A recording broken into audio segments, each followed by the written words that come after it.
The night is calm across the lands of the north. Snow glows beneath the moonlight, rivers flow quietly through the valleys, and the halls of Asgard rest in peaceful stillness. Far above Midgard, Thor watches over the world, and tonight, we follow his journey. Long, long ago, before the first hammer rang against the first iron, there was a world held together by forces older than time. The Norse people called it the Great Order of Things, the pattern beneath all patterns, the breath that moved through frost and fire alike. 9 realms floated in the arms of Yggdrasil, the world tree, a great ash whose roots reached into the deepest wells of existence and whose branches brushed the roof of the sky. At the top, where the air was thin and golden, sat Asgard, the realm of the Aesir gods, a place of long meadows and shining halls, where the wind carried the scent of pine resin and cold stone, where rivers ran silver beneath a sun that never quite set in the long summer months. Below it, wrapped in mist and the warm smoke of hearth fires, lay Midgard, the world of human beings. Small villages pressed against the edges of great forests. Farmers tended fields in the shadow of mountains that had no names old enough to remember. Children ran along the banks of rivers that had flowed since before any story was told. Between these two worlds stretched the Bifrost, the shimmering bridge of light and color, arching across the sky like a second horizon. Its colors shifted as the hours passed. Rose and violet at dawn, deep blue and silver at night. Sometimes, when the northern lights danced, the Bifrost seemed to breathe. And somewhere, in the old halls of Asgard, a child was growing who would one day walk between these worlds. A child whose footsteps would one day shake the mountains. Odin was the All-Father, Lord of wisdom, of war, of wandering, of the deep places where knowledge slept like an animal through winter. He had given one of his eyes to drink from the well of wisdom. He had hung himself on the world tree for 9 nights to earn the runes. He wore a wide-brimmed hat and walked with a staff, and sometimes he walked the roads of Midgard as a tired old man, just to listen. But before any of that was legend, Odin loved the earth itself. And the earth had a name. Jord. She was older than Asgard, older than the gods as they came to know themselves. She was the rocky soil beneath the first snowfall, the deep warmth of clay in summer, the mountain flank that held the storm without breaking. She was not a goddess of comfort. She was something more ancient than comfort. She was the ground beneath everything. From Odin and Jord, a son was born. He came into the world, the old stories say, already filled with the sound of thunder. Not angry thunder, not the thunder that splits trees in the dark, but the deep, rolling thunder of summer storms moving in from the sea. The kind that farmers looked up at and smiled, knowing rain was coming.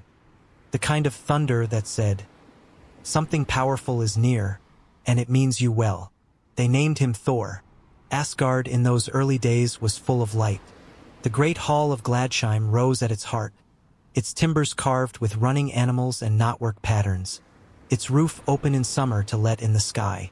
Around it spread meadows where the gods walked in the long golden evenings, speaking of things that had been and things yet to come. Thor grew up in this brightness. He was not the cleverest of the gods. He never claimed to be. Odin carried wisdom like a heavy cloak. Freya moved through the world with grace that could silence a crowded room. Loki, slender, restless, always watching, could untangle any puzzle or tie any knot with equal ease. Thor was something else. He was steadfast. Where others grew weary, he endured. Where others hesitated, he planted his feet and stayed. There was a warmth to him, even in childhood, a quality that made animals calm in his presence, that made smaller beings feel, without quite knowing why, that here was someone who would not run. He loved the open sky above all things. He would sit for hours on the high walls of Asgard, watching the clouds build and shift over the distant mountains of Midgard far below. He watched storms travel across the world like slow ships. He watched rain soften the edges of things. He watched lightning illuminate for one bright instant shapes that had no names. He felt something in those moments that he could never quite put into words. A sense of recognition. as though the storms were his, not in the way one owns a thing, but in the way one belongs to a place. The way a bird belongs to the air. As Thor grew, he came to know every corner of Asgard. He walked the long halls of Valhalla in the late evenings, listening to the distant sounds of the Einherjar, the honored dead, the warriors who trained each day and feasted each night in Odin's great hall. He did not linger there long. Valhalla belonged to Odin. Thor preferred the sky above Asgard, where the clouds gathered and the wind moved freely. He knew the fields where the apples of Idun grew, golden and round, their fragrance warm even on cold mornings. He knew the forge of the gods, where heat shimmered year-round and metal sang against metal in the rhythms of patient work. He walked the edges of Asgard where the great walls fell away to open sky, and he looked down at the 9 realms spread below. Vanaheim, where the Vanir gods walked through silver forests. Alfheim, bright and still, where the light elves moved like mist between ancient trees. Niflheim, far below, wrapped in cold fog and the slow patience of ice. Jotunheim, the realm of giants, where mountains rose to impossible heights and the air tasted of cold iron and old magic. And Midgard, always Midgard, turning slowly in its cycle of seasons, its tiny lights of fire visible even from this height on clear winter nights. Thor felt drawn to Midgard in a way he could not explain. Perhaps it was his mother's blood speaking in him, Jord, the earth herself, pulling him back toward the soil and the seasons and the lives of ordinary things. Or perhaps it was something simpler, something that needed no explanation. He simply loved the people there. Among the beings of Asgard, there was one Thor loved above all others. Her name was Sif. She was a goddess in her own right, connected to the harvest, to the grain that rose golden in late summer, to the earth's abundance. She moved through Asgard with quiet confidence, neither soft nor hard, but certain. There was something in her that matched something in Thor, a steadiness, a rootedness, a care for the world that did not need to announce itself. Her hair was remarkable. It fell in long waves, the color of ripe wheat, the color of sunlight through autumn leaves, the color of the fields of Midgard when the year was at its richest. The people of Midgard, who watched the sky and told stories about what they saw, said that Sif's hair was the reason the harvest turned golden each year. That when her hair moved in the wind, the grain moved too. That she and the earth were always in conversation. Thor loved her quietly and completely, the way strong things love, not with loud proclamations, but with presence, with returning, with a kind of patience that says, I am here and I will keep being here. They would walk together in the long Asgard evenings, when the sky turned the color of embers and the distant mountains of Midgard were wrapped in purple shadow. They spoke of small things and large things alike, of the seasons turning, of what it meant to protect something fragile, of what it meant to be rooted in the world while also being something of the sky. Thor did not have Odin's words, but with Sif he never needed them. To speak of Thor is to speak of Loki. The two were bound together in the old stories like thunder and lightning, one following the other, neither quite complete without the other's contrast. Loki was the son of giants, though he moved among the gods as one of their own. He was lean where Thor was broad, quick where Thor was deliberate, always speaking when Thor might have stayed silent. His eyes caught light like a fire that had not decided yet which way to burn. He was not evil. That is too simple a word for Loki. He was restless. He was ambitious. He was hungry for the feeling of having changed something, moved something, rearranged the pattern in a way no one else would have thought to try.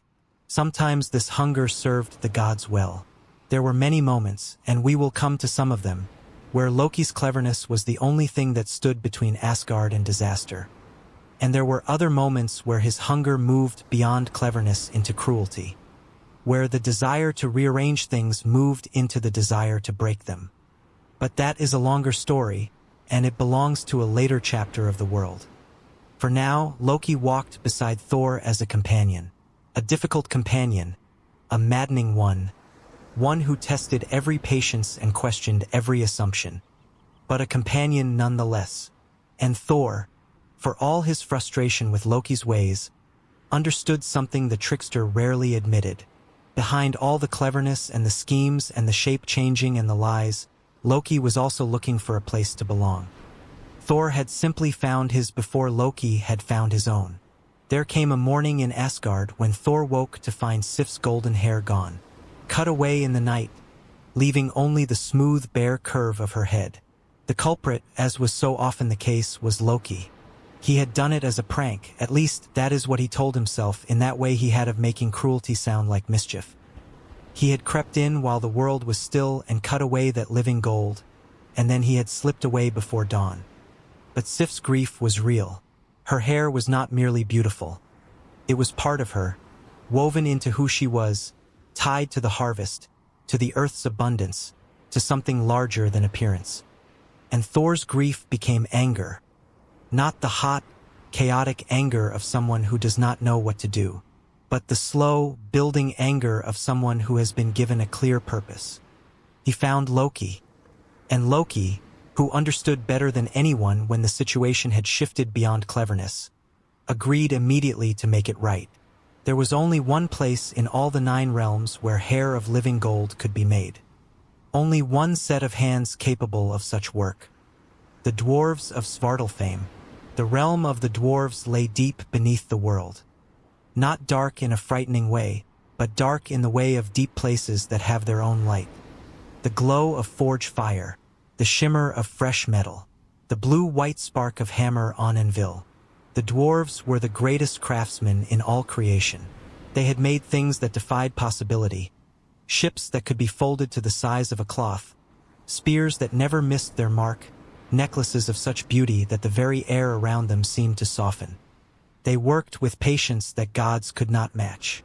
They worked with attention to detail that required not hours but years.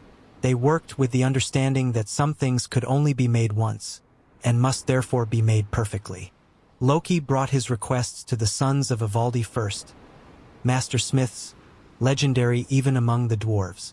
He asked for 3 things, and he framed the asking as a challenge, because Loki understood that craftsmen who loved their work could rarely resist a challenge. The sons of Ivaldi worked for a long time. The forge light glowed and shifted.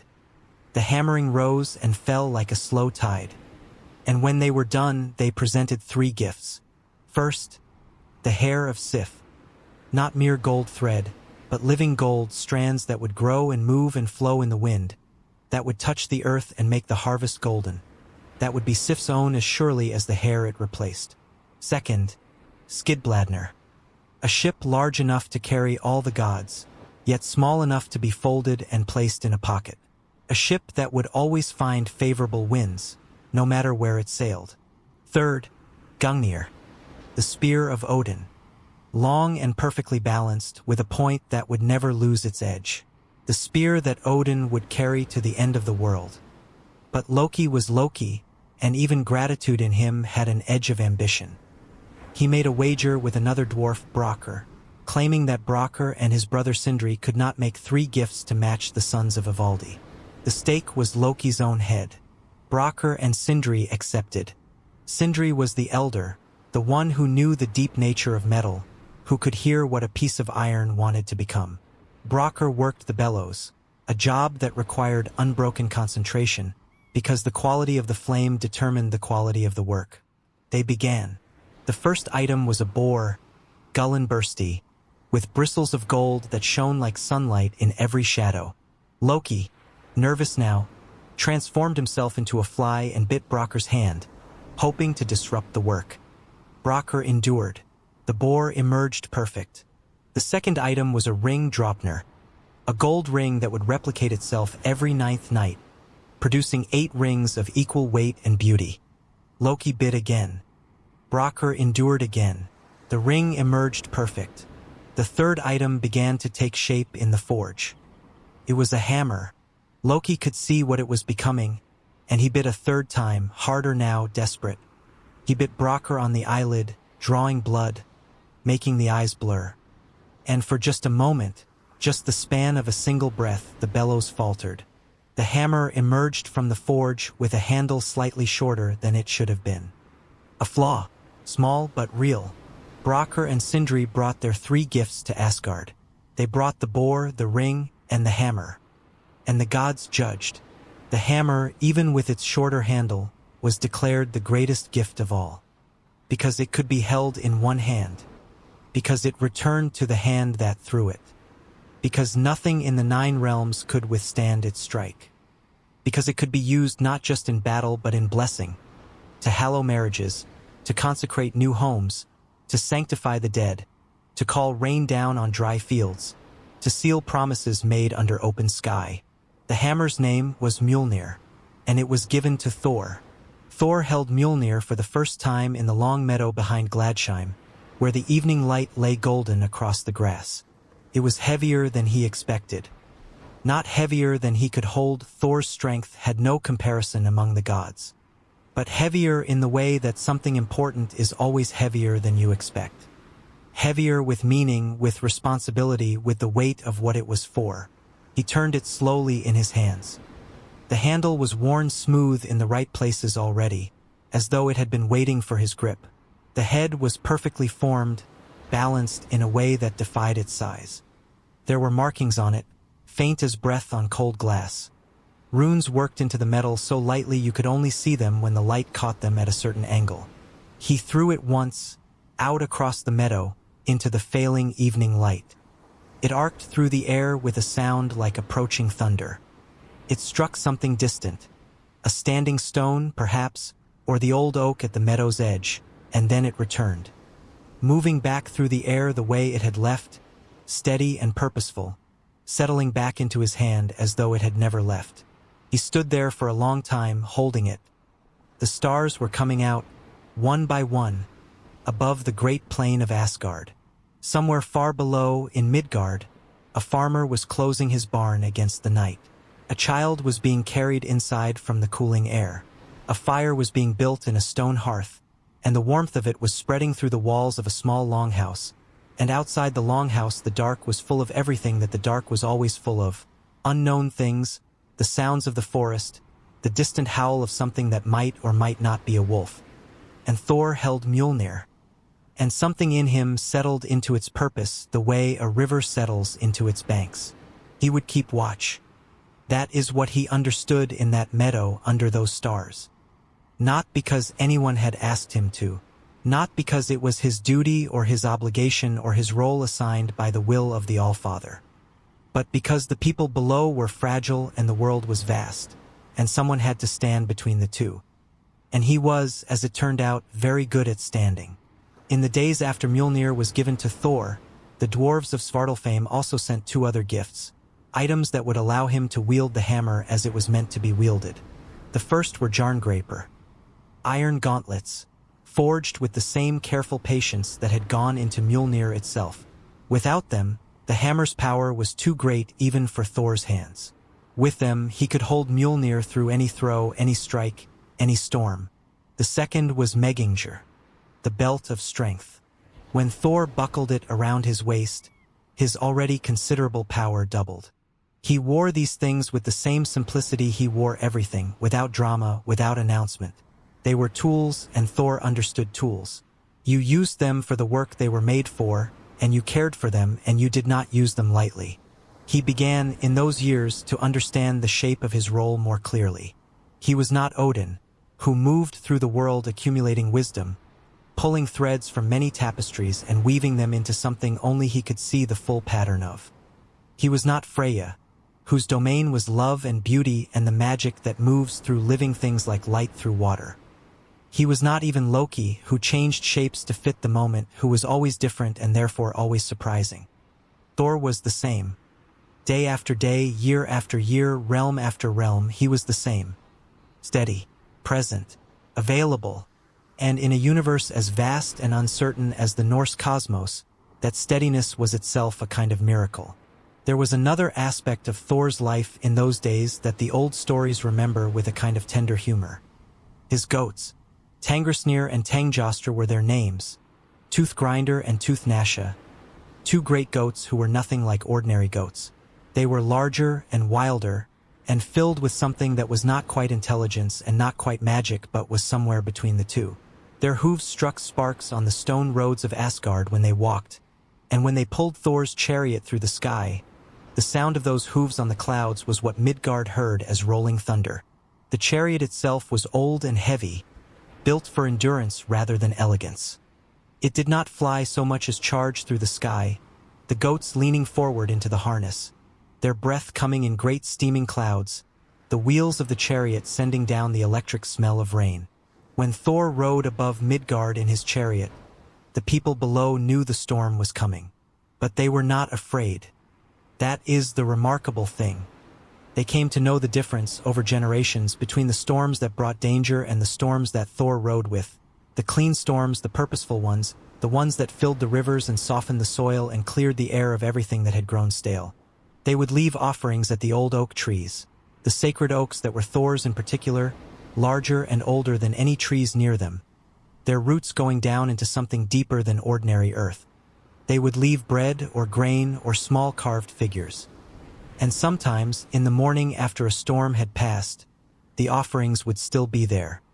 But the field beside the oak would be green with rain, and the sky would be washed clean, and the air would smell of something bright and old, and the farmers would nod to one another across their fields, understanding without words. He had passed this way. There was something else about the goats that the old stories preserved, something that spoke to a quality of Thor that was easy to miss if you only thought of him as strength and thunder. When Thor traveled far and needed to camp for the night, in Jotunheim perhaps, or along the wild edges of Midgard, he could sacrifice the goats for food. But he always kept the bones intact. Every bone, carefully set aside and wrapped in the animal's own hides, preserved with attention that bordered on ceremony. And in the morning, with Mjolnir held over the bones, he would consecrate them. And the goats would rise again, whole and living, shaking the night from their hides, ready to pull the chariot again. This was not a small magic. This was something profound. The ability to take life carefully, to honor what had been sacrificed, to preserve with reverence what needed to be preserved, and then to restore, to make whole again what had been given. Thor did not speak much about what this meant to him. He was not a god of long speeches, but there was something in the care he took with those bones, laying them out in order, covering them properly, taking the time even when he was tired and the night was cold, that suggested he understood it completely. That life given in service deserves to be honored. That what returns is not diminished by having been spent. That restoration is a sacred act.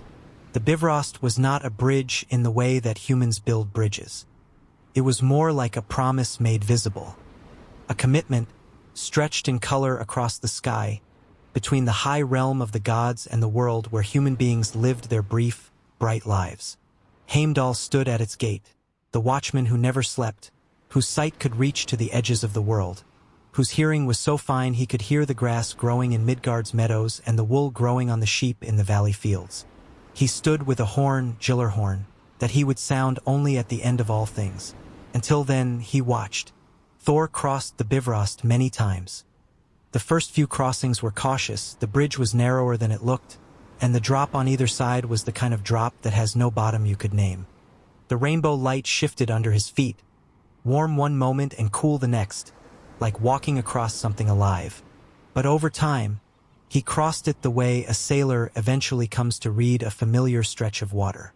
Not carelessly, but with ease born from attention paid. Below him, on those crossings, he would look down at Midgard, the great rivers threading through dark forests, the coastlines where the sea came in slow and silver against sand and rock, the mountain ranges that divided one valley from the next, their peaks wearing permanent crowns of snow, the thin lines of smoke rising from settlements, each one a community of lives being lived in full, children born, crops planted, winters endured, springs celebrated. He never descended without purpose. But the looking itself was a kind of care, a kind of keeping. The realm of the giants was not a place that welcomed visitors. Jotunheim lay beyond the range of ordinary traveling, beyond the edges where the mapped world faded into the unmapped, beyond the last farmstead and the last known river and the last named mountain. It was a place of scale that made even Thor feel small. The mountains were not mountains in the way Midgard had mountains. They were walls of stone that climbed so high they disappeared into cloud before reaching their own peaks. The forests between them were ancient in a way that made Asgard's oldest trees seem young, their trunks wider than halls, their root systems spanning entire valleys, their branches forming a canopy so thick it created its own weather beneath. The giants themselves were part of this scale. They were old. Older than the gods in some ways, though the gods would not always admit it. They were part of the original structure of the world, the forces that had existed before order was established, the raw and tremendous power that preceded the refinement of civilization. Thor traveled into Jotunheim many times over the long years. Not every journey became a confrontation. Not every giant he met was hostile. Some were like the landscape itself, simply large, simply present, regarding him with the detached interest of something that has watched many things come and go. He walked through valleys where the wind moved between mountain faces with a sound like slow breathing, where frozen waterfalls hung in mid-cascade, where the light came through gaps in the cloud cover in long tilted columns that lit up the falling snow like scattered silver. He walked through places that had never been named because no one who visited them had lasted long enough to give them names. And he moved through it all with his hammer at his side and his eyes open and the same quality he always had, that steadiness that was not indifference, that calm that was not emptiness. He was paying attention to all of it, holding it all in that broad, quiet awareness that was his particular way of being in the world. There is a story the old skalds told that belongs to the middle of Thor's long life, after the receiving of Mjolnir, before the darkening of the age. A story about a journey into Jotunheim that became a lesson in the nature of things. Thor traveled with Loki and two young companions from Midgard, a boy and a girl whose names the stories sometimes give as Jolfi and Roskva, young people who had joined Thor's service and who were braver than their years suggested. They crossed into Jotunheim under a sky that pressed low and gray, the kind of sky that holds its breath before releasing something enormous. After many days of walking, through passes that wound between cliffs of dark stone, across rivers that ran cold as melted ice, through forests where the trees stood so close that even the wind could not easily enter, they came to a great hall. Útgarða-Loki was the name of its master. He was enormous even by the standards of the giants, seated at the far end of a hall large enough to hold Asgard's own Valhalla, surrounded by figures who made the great pillars look like saplings. He looked at Thor with an expression that was not quite contempt and not quite welcome. Something between curiosity and disdain, with perhaps a small flame of something that might, eventually, become respect. He proposed contests. Loki competed first, a eating contest against a being called Logi. Loki ate with tremendous speed and consumed everything before him. But Logi had consumed not only the food but the bones and the trencher itself. Loki had lost. Jolfi raced against a figure named Hugi. He ran faster than any ordinary human could, his feet barely touching the ground. But Hugi was always already at the end of the course, waiting, hardly having moved at all. And Thor competed in 3 feats that he was sure, with every fiber of his being, he was winning. He tried to drink from a horn that seemed to diminish very slowly no matter how deeply he drank. He tried to lift a large gray cat from the floor of the hall, and managed only to raise one paw. He wrestled an old woman named Ellie who, despite her apparent fragility, brought him slowly to one knee. And in each contest he had fallen short of victory. He carried the weight of this on the journey home, not because he feared failure, but because he had not understood the contest. And Thor, for all his straightforwardness, was honest enough with himself to know that not understanding something was its own kind of challenge. But then Útgarða-Loki, at the edge of his territory, told him the truth. The horn had connected to the ocean. What Thor had drunk was the tide itself, and the ocean, the old stories say, was measurably lower at the coastline when Thor was done. The cat was Jörmungandr, the World Serpent, the great snake that encircled all of Midgard. And Thor had lifted it.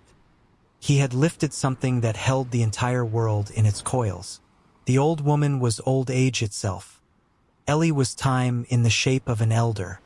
And no one, not even Thor, can fully defeat time. but he had endured her longer than anyone before. Útgarða-Loki told him he had never invited Thor into his hall before and would not do so again, because what he had seen frightened him more than Thor's victories would have. He had seen Thor nearly drink the sea dry. He had seen Thor nearly lift the world serpent. He had seen Thor wrestle time itself to one knee before yielding. And then the hall was gone. The giants and the illusions were gone. There was only the open plain of Jotunheim, and the wind, and Thor standing in it with his companions. He was quiet for a long time afterward, walking back through the great forests, through the passes, toward the light of Midgard's edge. He turned the lesson over in his mind the way you turn a smooth stone over in your hand, feeling all its surfaces. Things are not always what they seem. The strongest contest is not always the one whose terms you can see. And even when you don't win, you can endure. You can give everything. You can push the ocean back, if only a little. You can lift the world, if only by one paw's worth. You can face time itself and last longer than anyone thought possible. And that matters. That matters enormously. Thor's visits to Midgard were not always dramatic. The old stories sometimes make it seem as though every descent from Asgard was a mission, a quest, a battle to be joined and won. But the truth is more textured than that. Some visits were simply visits.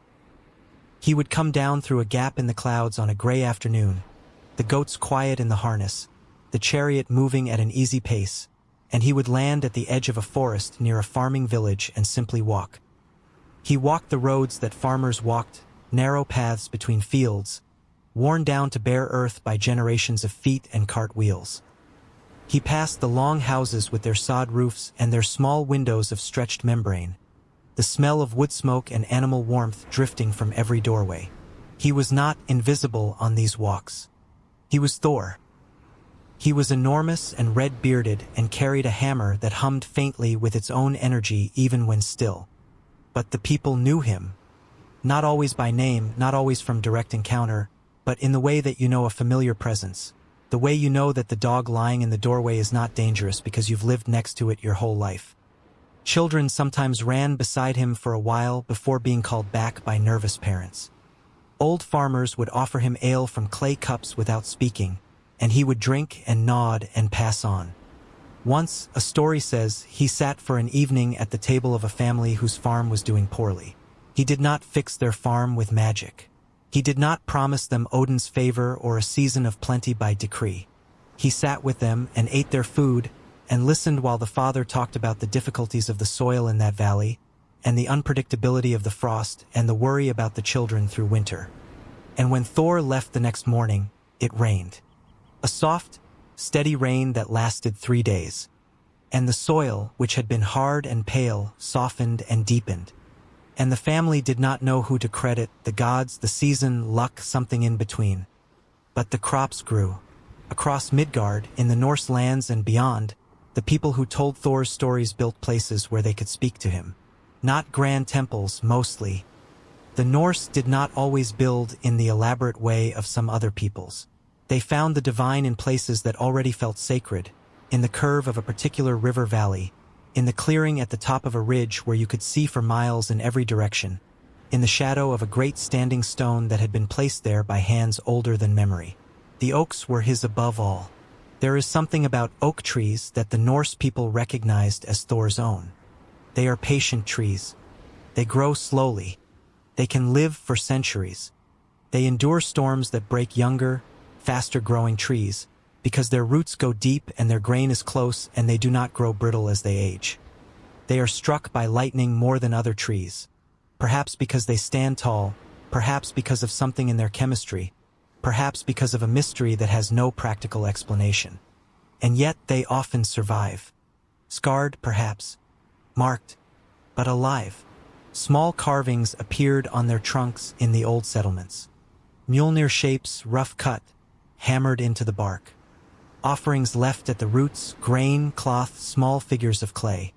Sometimes a single wheel, hung from a branch, slowly turning in the wind, the wheel being one of the oldest symbols connected to the rolling thunder chariot moving across the sky. In the mountains, it was different. High passes held their own relationship with Thor, the places where travelers were most vulnerable, where the weather could change in a single hour from clear blue to white out, where the path grew thin and the drop on one side grew large. People left things at these passes. Small cairns of stones, each stone representing a prayer or a thanksgiving. The cairns accumulated over years and decades until some of them were taller than a man. And travelers would add a stone as they passed, not pausing for more than a moment, just the placing of a weight in the palm and then the setting of it down on top of what others had left. The act itself was the prayer. The continuity was the faith. Someone was here before me. Someone will be here after me. We are all walking this same path. We are all asking for the same thing. Safe passage. Among all the stories told of Thor, there is one that sits apart from the others. Not because it is the most dramatic, although it comes close, but because of what it says about the deepest nature of what Thor faced in his guardianship of Midgard. At the bottom of the sea, coiled around the entire world of Midgard, tail in mouth, holding the very edges of the world together in its endless circuit, lay Jörmungandr, the World Serpent, the Midgard Serpent, one of Loki's children, placed in the ocean by Odin himself in the earliest days of the world's ordering. It was not evil in the simple sense. It was, like so many of the great forces in Norse mythology, something older and stranger than evil, a force as necessary to the structure of things as it was dangerous to approach. It encircled the world. Its existence was part of why the world held its shape. And yet the prophecy said that at the end of all things, at Ragnarok, Thor and Jörmungandr would face each other. Thor would slay the serpent, and then take 9 steps, and then fall. Thor knew this. He had known it for a long time, and still he went fishing. The story comes to him in the company of a giant named Hymir, a cold, careful giant who lived near the edge of the ocean, in a hall built from the bones of whales, where the wind off the water had stripped everything down to its essentials. Hymir was a fisherman of deep experience. He knew the sea the way people know something they have spent their whole life beside. Its moods, its depths, what lived in those depths and what those things preferred. They took a boat out in the early morning, while the sea was still gray and the horizon was invisible, absorbed into the overcast sky. Hymir was reluctant to go as far as Thor wanted to go. There was a line, a conceptual line, an understanding between fishermen beyond which you did not go, because of what lived there. But Thor was not a fisherman. He was something else. He rowed past Hymir's comfort zone, and past the line, and into the water where the light from the sky no longer reached the bottom. And he baited a hook with the head of an ox, and he lowered it into the dark. What happened next was not violent. Not in the way violence usually announces itself. The line went taut, slowly, the way a great thing moves when it becomes aware that something has found it. The serpent rose, not fully, not in a breach, but enough. The surface of the water shifted. Something enormous moved beneath it, and the head of Jörmungandr came up through the surface, ancient eyes that had looked at the world since before the naming of things, regarding Thor from across the impossible distance between their two kinds of being. They looked at each other, Thor and the World Serpent, the protector of the world and the force that encircled it. And whatever passed between them in that moment, the old stories do not say. They only say that Hymir, in terror, cut the line, that the serpent slipped back into its depths, that the surface of the ocean went still again as though nothing had happened. Thor was furious with Hymir, briefly, but on the long row back to shore, as the gray light brightened gradually into a cold blue morning, as the coastline resolved itself out of the mist, as the smell of the sea gave way to the smell of land, he was quiet. Not the quiet of defeat, the quiet of someone who has looked at the thing they know they will one day face, and found they are not afraid, and found that not being afraid is not the same as not caring. He cared. He cared tremendously about the world the serpent encircled, about the people on its shores, about the rivers and the forests and the long grass in the summer fields and the fires burning in the longhouses and the children asleep inside them. He cared enough that the knowing of how things would end, did not diminish any of it. It made it more precious, if anything. Because the things that do not last forever are the things that need the most careful keeping while they last. The old stories are full of Thor's encounters with giants and monsters, with the great ancient forces that shaped the Norse cosmos. But there is a thread running through the stories that is quieter than those encounters. A thread of ordinary kindness. When Thor traveled through Midgard, and he traveled often, more often than the other gods, because Midgard was his particular care, he noticed things. He noticed the grandmother who was having trouble with the weight of the water she was carrying from the well. He did not announce himself or make a ceremony of it. He simply took the buckets and carried them for her. He noticed the family whose grain store had been raided by something in the night, something large that had come down from the hills, and he spent a cold dawn tracking it away from the settlement and back into the wilderness where it belonged. He noticed the fisherman whose boat had been damaged, who was trying to drag it up the beach alone, and he put his shoulder to it without being asked. These are small things, and yet the old stories preserved them. Generation after generation, the skalds kept these stories alongside the great battles and the cosmic journeys, as though they understood that the small acts were not separate from the large heroism. They were the same thing, expressed at a different scale. To carry someone's water is to protect them. To drive away what threatens a family's winter food is to stand between them and the dark. To push a boat up a beach with a fisherman is to say, "You are not alone in your work." These are the acts of a guardian. And they were how Thor spent many of his quiet hours in the world. There were nights when Thor rode his chariot not on any mission, but simply across the sky above Midgard. The goats moved easy in the harness on these nights, unhurried, as though they too understood that this was not a journey toward anything in particular but a kind of keeping watch. Below him, the world was dark in that deep country darkness that has no equivalent in places where settlements have grown large. The darkness between stars and fields, broken only by the occasional ember glow of a hearth fire visible through a smoke hole in a longhouse roof. And sometimes above him and around him, because the northern lights do not distinguish between above and sideways once you are among them, the aurora would appear. It began at the edges of the sky. A pale green suggestion, like a wash of color so faint you weren't sure if you were seeing it or imagining it. And then it deepened. The green became more sure of itself. It shifted toward violet, toward rose, toward a blue-white that had no name in any language Thor knew. It moved. Not quickly, not dramatically, but with the slow, deliberate grace of something that had been moving this way since long before anyone was watching and would keep moving this way long after the last watcher was gone. The goats moved through it without concern. They were used to the strange lights of the upper sky. They lowered their heads and pulled, steady and sure, and the chariot moved through the aurora as though passing through a curtain of colored water. Thor held the reins loosely in his iron-gloved hands and watched. He was not thinking of battles or quests or the great tasks that remained to be done. He was thinking of the way the light reflected on the snow-covered forests below. How each pine tree held a small mirror of the aurora on its uppermost branches. How the frozen lakes of the north looked, from here, like windows into a sky beneath the earth. He was thinking of the sleeping people in their longhouses. And he was content with the great, quiet fact of this, that the world was beautiful, and that he got to move through it, and that the people below were sleeping soundly. The Norse people had a relationship with storms that was unlike simple fear. They lived close to weather in a way that settled, agricultural people in gentler climates could not quite share.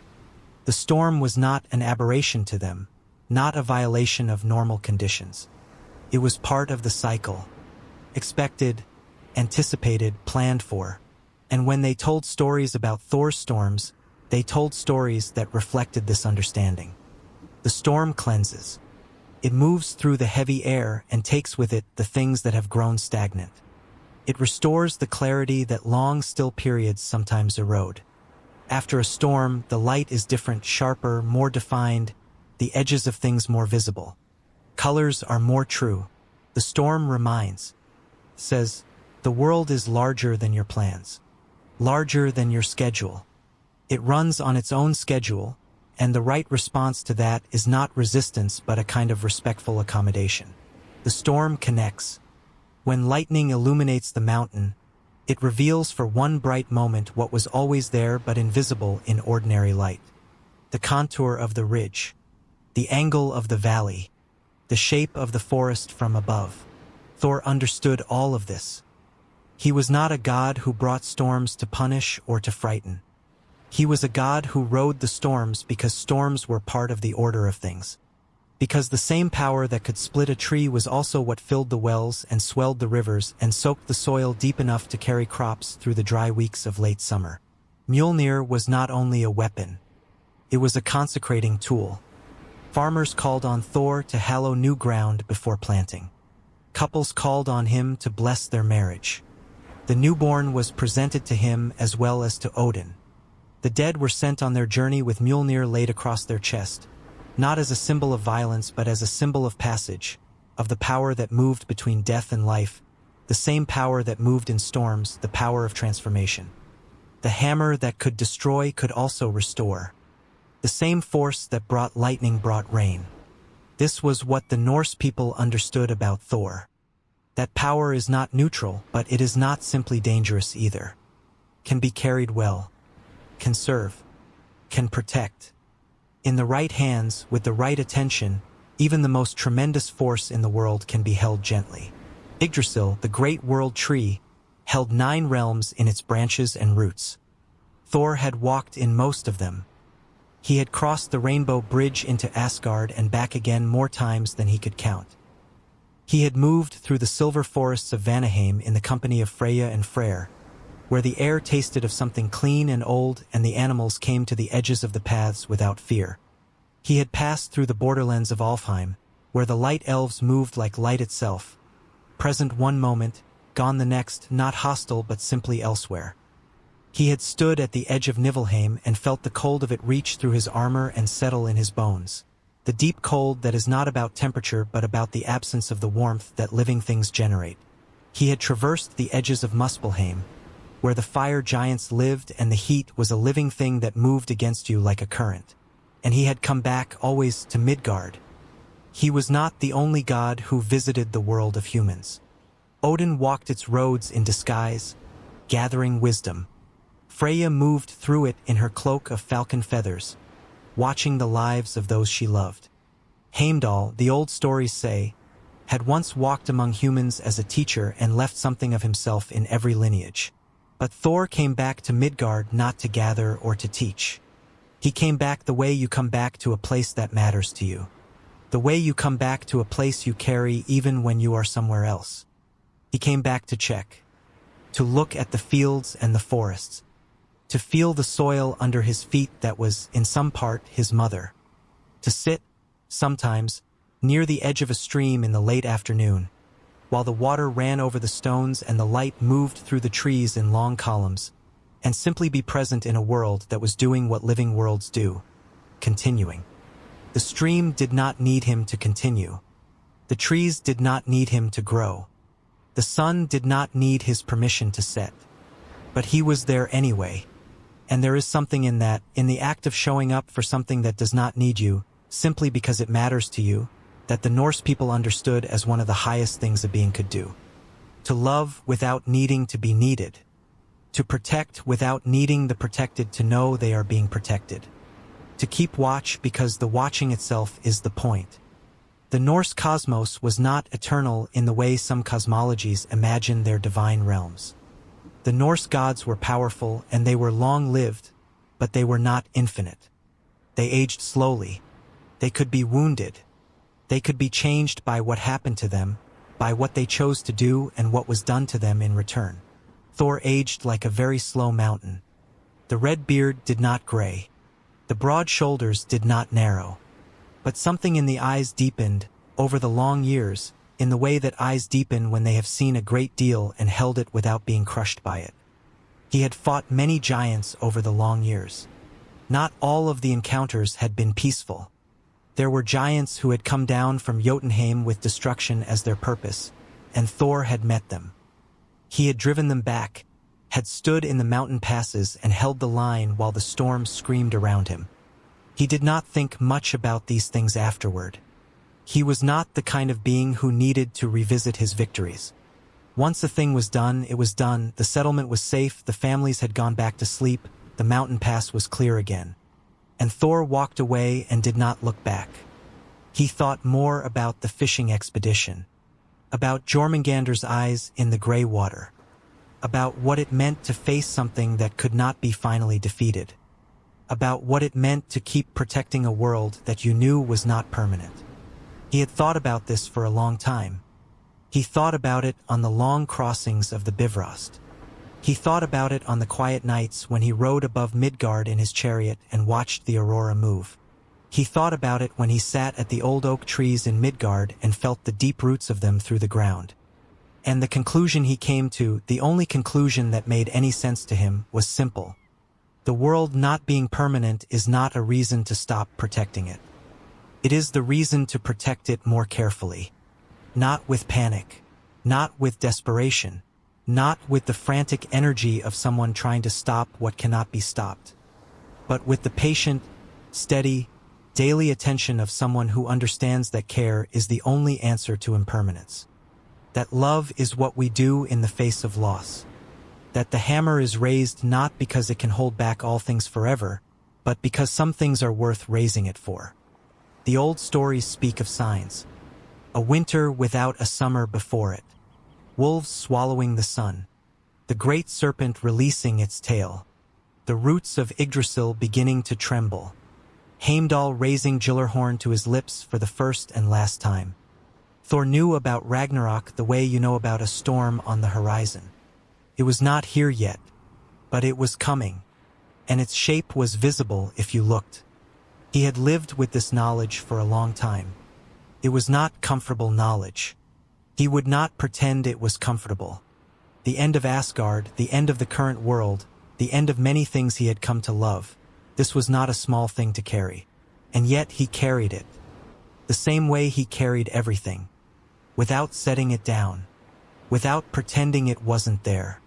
But also without allowing it to be the only thing. There were still mornings to walk through. Still fields that needed rain. Still passes that needed watching. Still families in their longhouses. Children sleeping. Fires burning low. The cycle of the seasons turning as it had always turned. The future's shadow does not have to darken the present. This was what Thor had learned, over the long years, that he could not have put into words when he was young. The darkness coming does not remove the light that is here now. And the light that is here now is not diminished by the darkness that is coming. They are separate things, and each deserves its full attention. The Valvas, the seers, the wise women who walked between the worlds of ordinary and extraordinary knowledge, had spoken of what would come. At Ragnarok, the great battle at the end of the age, Thor and Jörmungandr would meet again. Not across a distance of dark water this time. Not with a line of fishing twine between them and a boat beneath Thor's feet. But directly, Thor would slay the serpent. And then the serpent's poison would fill the air around the place of the final encounter. And Thor would take 9 steps. And fall. 9 steps. The skalds thought about this. The poets turned it over in their language. The people who kept the stories alive through generations thought about what those 9 steps meant. 9 steps is not falling. 9 steps is choosing to walk.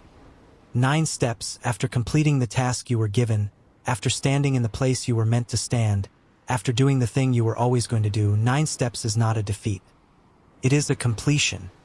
And whatever world comes after, and the old stories say that a world does come after, that the earth rises from the water again, green and new, that the surviving gods find each other in the grass, that a new sun follows the old one. Whatever comes after, it is made possible in part by what was done before it.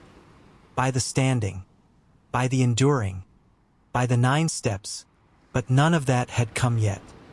And on a particular evening in Midgard, An evening without great significance, without quests or giants or cosmic stakes. Thor sat at the edge of a fjord and watched the sun go down. The fjord was long and narrow, cut between mountains that fell steeply to the water's edge. The water was very still. In the stillness, it perfectly mirrored the sky above, so that for a moment, looking out across it, you could not tell which was water and which was sky. You were suspended between two infinities of fading amber and rose. The pine forest began at the mountain's feet and climbed as high as pines could climb, which was not all the way to the peaks. Above the tree-line, the bare stone was gray-blue in the evening light, dusted with the first snow of the season. A village was behind him. Not close, he had walked a little way from it to find this quiet. But close enough that he could smell the wood smoke, and close enough that if he listened carefully, he could hear the faint sounds of an evening in progress. Voices. A door. The particular sound that children make when they are being rounded up for the night. He had Mjolnir in his hand. Not held ready, just held. The weight of it familiar and simple in his palm.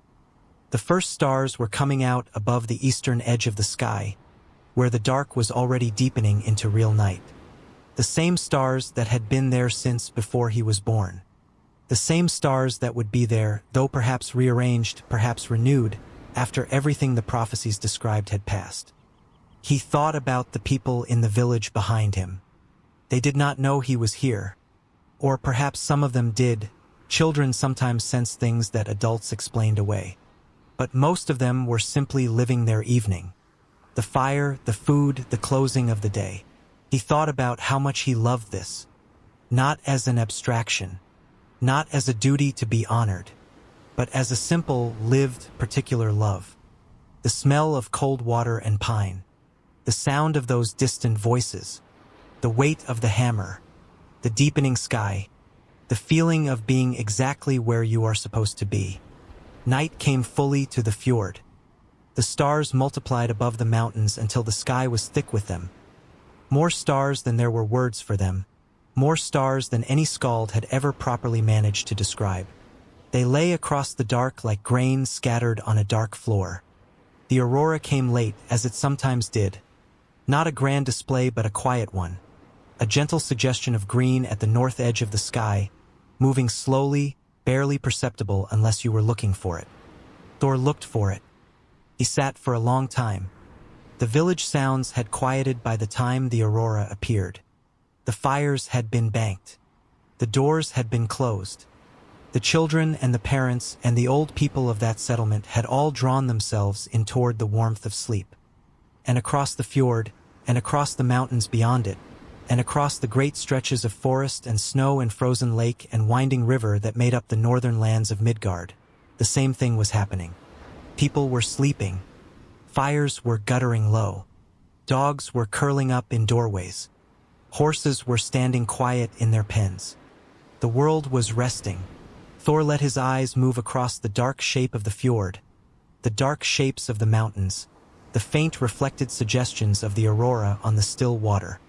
He was not thinking about Ragnarok. He was not thinking about Útgarða-Loki or Jörmungandr or the great forces that moved in the deep structure of the cosmos. He was thinking about the rain the fields would need in the spring. He was thinking about the mountain pass to the east, and whether the snowfall this season would be heavy enough to make it impassable until late in the year. He was thinking about the small things because the small things were the world. The world was not made of cosmic forces and divine strategies. The world was made of fields and passes and rivers and the people who walked beside them. And the cosmic forces existed to serve the small things. That was the whole point. That was why Asgard existed above Midgard and not the other way around. The gods were not the point. The people were the point. He held Mjolnir in the dark and let this settle over him. This knowledge he had carried so long that it had become part of him. The hammer was not for glory. The hammer was for them. Somewhere to the west, a storm was moving in from the sea. He felt it before he heard it. A change in the air pressure, the slightest shift in temperature, the way the aurora seemed to pulse differently when large weather was approaching. He heard it next, the faintest roll of thunder, too distant to be defined, barely separable from the sound of wind moving through the pines. More a feeling than a sound. And then he saw it, the edge of cloud, darker than the dark sky, moving slowly up from the western horizon, swallowing stars as it came. He rose. He stood at the edge of the fjord, and the storm came toward him with the slow and enormous dignity of weather that is not in a hurry because it does not need to be. It would arrive when it arrived. It would pass when it passed. It would leave the ground soaked and the air clean and the pine forests dripping and the fjord surface disturbed for a while before settling back into that perfect stillness. He let it come. And when the first drops touched his face, cold, precise, each one a small and complete thing, he closed his eyes. And the thunder rolled, close enough now to be real, real enough to feel in the chest, in the sternum, in the place where sound becomes sensation. His thunder. His world. His to keep. The storm moved through. Asormsdu. It moved with purpose and it passed without lingering. And behind it, the sky was washed to a clarity that made everything visible in a new way, the mountains sharper, the fjord more deeply itself, the pines holding each drop of rain like a small lamp. Thor was still there at the water's edge. The eastern sky was lightening, not dramatically, not the theatrical sunrise of high summer, with its oranges and golds and proclamations. The winter dawn of the northern lands was quieter than that. A gradual paling, a softening of the dark into gray, a gray that slowly became something warmer than gray without quite committing to a name. The first birdsong came from the pines. One bird, then another, then the small conversation of a forest beginning its day. In the village behind him, a door opened.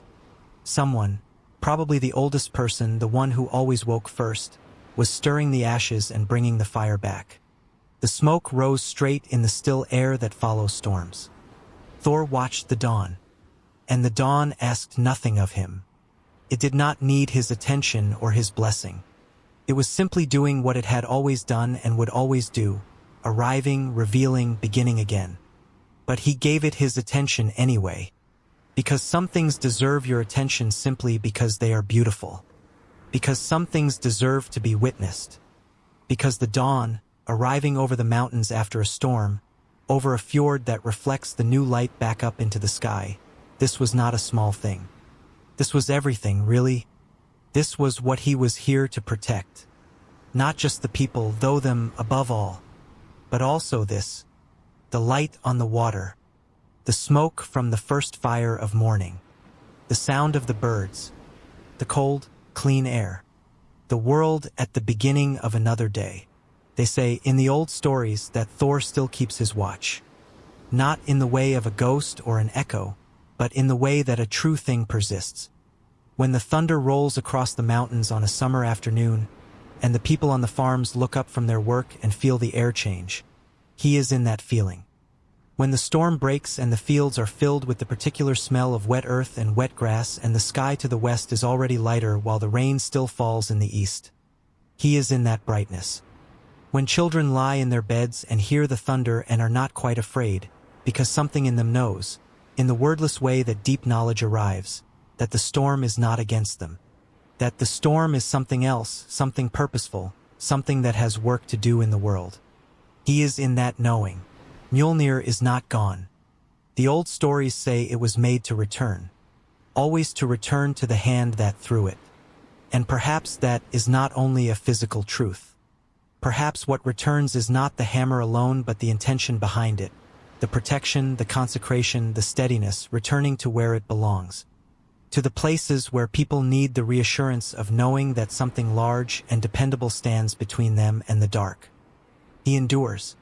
Not because the world does not change, the world changes. Everything changes. That is one of the oldest truths in any mythology.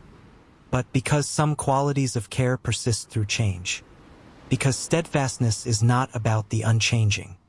It is about the commitment that holds even as circumstances shift. Because the watch is not finished. Somewhere in the north, tonight, the stars are coming out above the fjords. The pines are still. The rivers are low and slow in the cold. The mountains are wearing their first winter snow, white against the dark sky. The village is quiet. The fires are burning. The children are asleep. And somewhere, in the particular quality of the air, in the way the cold smells faintly of iron, in the way the stars seem closer than they do in summer, in the way the stillness feels occupied rather than empty, there is a presence. Patient, steady, immovable. The thunder is far off tonight. A long, slow roll, somewhere to the west, moving in from the sea. Gentle enough to sleep through. Rhythmic, like a slow heartbeat. Like the breathing of something very large and very calm that has been here a long time and intends to remain. Let it come through the windows of your imagination tonight. The cold northern air. The smell of pine and stone. The warmth of the fire behind you. The dark and the stars ahead. The quiet mountain waiting. The fjord below, perfectly still, holding the stars like a gift. And somewhere, beneath all of it, the deep and patient sound of thunder moving in from a great distance. Not threatening, never threatening, just present, just keeping, just watching over the sleeping world with the same quiet attention it has given since the beginning. Sleep now. The world is held tonight. The watch continues. The thunder rolls on. And somewhere in it, steady as stone, warm as the first fire of morning, Thor is there, keeping everything, as he has always kept it, as he always will.